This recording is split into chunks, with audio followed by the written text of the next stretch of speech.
Welcome to Frontline News from the University of Maryland School of Medicine News Center. I'm Larry Roberts.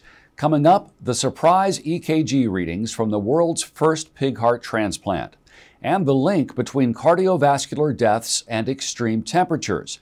But first, Dean Gladwin has announced plans for Mind, the University of Maryland Institute for Neuroscience Discovery. We have more than 120 faculty that work across these pillars of neuroscience research. And we have more than 65 million in grants that have really developed organically. And all of these investigators are working on brain science. This institute will really bring them together into a partnership. Mind will facilitate collaboration between clinicians and scientists across multiple departments, including anatomy and neurobiology, neurology, neurosurgery, psychiatry, physical therapy, and radiology.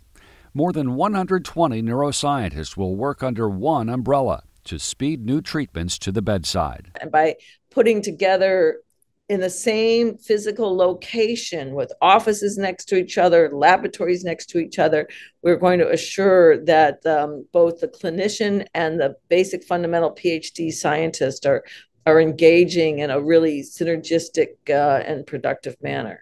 Mind will have three pillars of focus: brain development, brain injury and disease, and aging and cognition. With the aging of our population, more and more people suffer from dementia and neurodegeneration, which are sort of canonical brain diseases of age. In fact, it's estimated that there's 5 million Americans with dementia.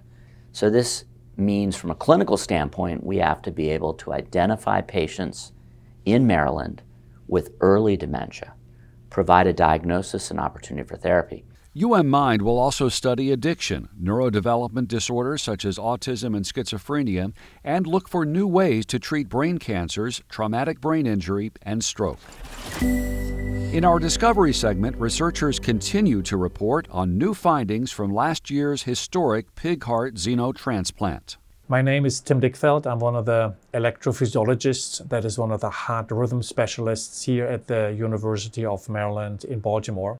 Right in front of me is a three-dimensional model of the actual pig heart in Mr. Bennett's chest. As part of Mr. Bennett's care and for future study, the electrical activity in the transplanted pig heart was recorded daily by a 12-lead EKG. 12-lead means that we are looking at the heart in 12 different vectors, 12 different angles electrically to understand better in a three-dimensional way how electricity flows in the heart. The 3D model was created at the School of Medicine by Dr. Jeffrey Hirsch using CT scans and a sophisticated 3D printer.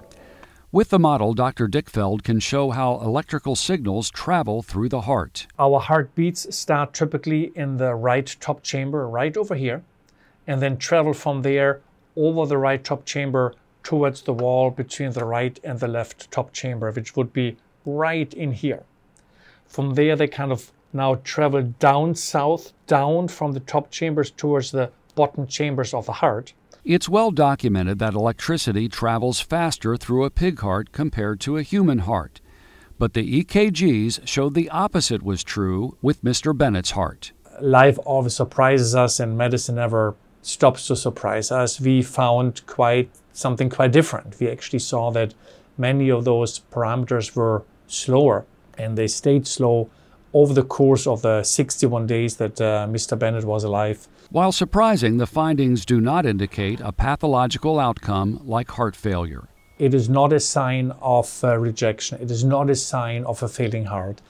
It is just describing some physiology, something in that heart which is completely novel. Dr. Dickfeld says the slower transmission of electrical signals could have been caused by the genetic modifications made to the pig heart, the medications used, or simply by the effects of the human body. Because there are so many variables, it may only be explained through more study as additional pig heart transplants are performed in the future. Can the weather increase a heart patient's risk of dying?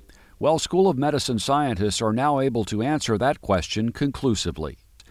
The study analyzed more than 32 million cardiovascular deaths worldwide. We found that for all cardiovascular cause mortality, heat contributes to almost 2 deaths in 1,000.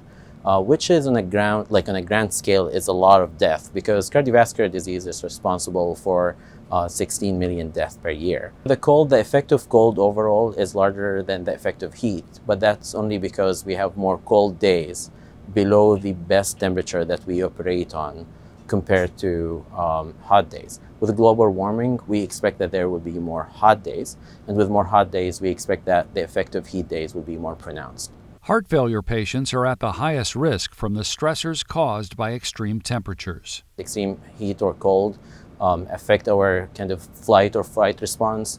You have exaggerated sympathetic response that kind of alters your blood pressure. It alters your how you kind of respond to heat or cold, and then that can add strain to your cardiovascular system.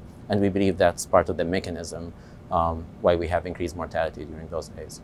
Dr. Crashaw says the study underscores the urgent need to develop measures that will help mitigate the impact of climate change on cardiovascular disease. And that's Frontline News. I'm Larry Roberts. We'll see you again next time.